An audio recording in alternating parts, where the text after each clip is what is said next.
এইটা হলো সারনাথ, উত্তরপ্রদেশের বারাণসীর কাছেই এই পবিত্র জায়গাটা অবস্থিত।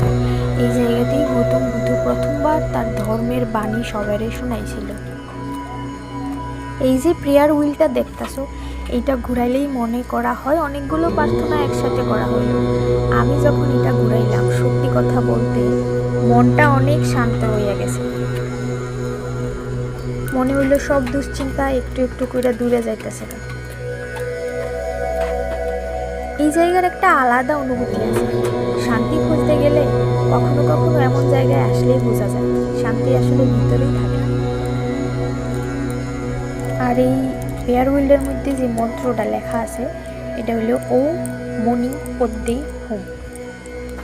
এই প্রেয়ার হুইলটা একবার ঘুরালে এই মন্ত্র বহুবার জপ করার ফল পাওয়া যায় বলে ওখানকার মানুষ আসল করে বিশ্বাস করে আর কি। আর আমরা মতো যারা দর্শনার্থী এখানে যাই, তারাও ওই বিশ্বাসে বিশ্বাস করে এই প্রেয়ার হুইলটা ঘুরায়, আমরাও ঘুরাইছি।